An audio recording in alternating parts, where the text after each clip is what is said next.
I gotta say, my expectations for this mini amp were pretty low. I was drawn to it for a couple reasons. One, it's got tubes, and two, it's got a phono input. And I gotta say, I was pleasantly surprised.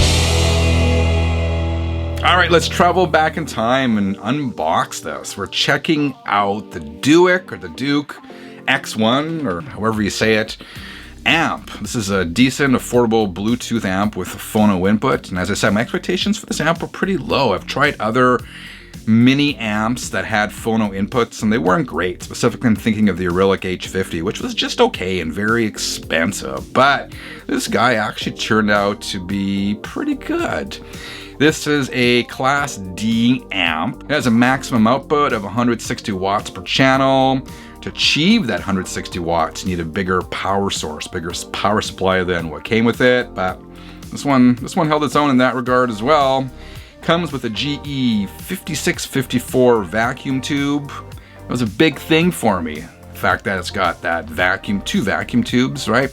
And the built-in phono preamp. You can plug your turntable right into it, assuming you're using a moving magnet cartridge.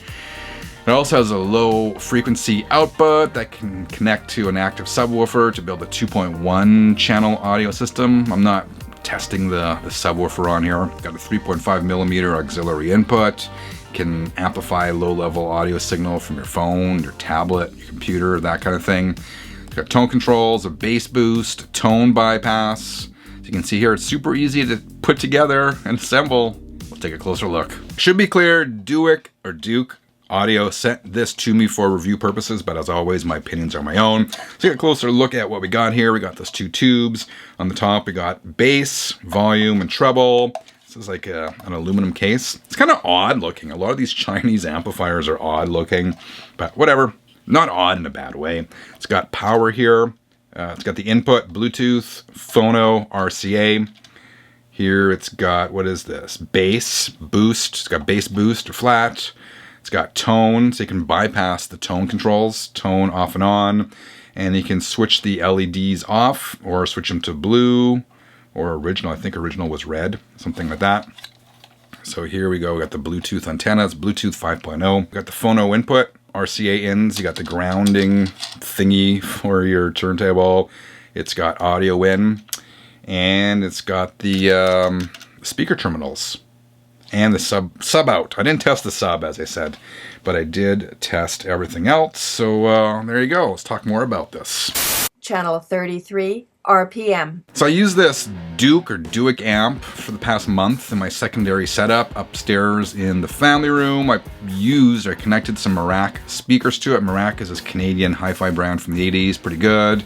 I spun vinyl through my project debut carbon turntable. I also used the Bluetooth functionality quite a bit. I gotta say, this amplifier really held its own. It was loud enough to fill a room. That was a big room. It's a family room into the kitchen.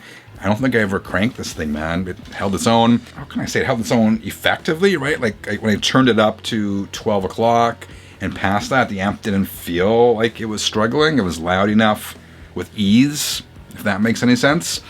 What else can I tell you? The tone controls do the job. The bass added that bottom and oomph without muddying up the sound. You can see in the picture there that right beside this, I had my usual amp, which is a big-ass realistic from the 70s. Obviously, the Douk audio amp is not as refined or sophisticated or versatile or as loud as that realistic. But for $150, as I said, this held its own. That said, no device is perfect, so there are a couple things I didn't care for. One is the power button. I found it to be very small, and I found it difficult to engage, to turn the device on and off. I don't have big hands. I got smaller hands, and I still had problems with the size of that power button.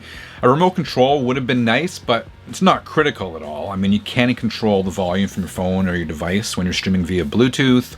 That said, when spinning records or whatnot, a remote control wouldn't be bad. I also thought that the bass boost feature seemed kind of unnecessary. Maybe that's just me. I didn't really find that I needed it. The tone controls were really all that I needed. I kind of wonder if this bass boost was performing a similar role as the loudness function in other stereos.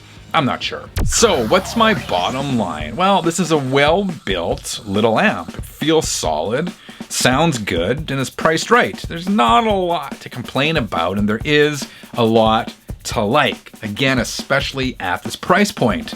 That's me. What do you think? Alright, 33ers, do you use a mini amp? What do you use? What are your thoughts? Let me know in the comments. Thank you for watching. I'll be back again really soon. Until then, keep on spinning.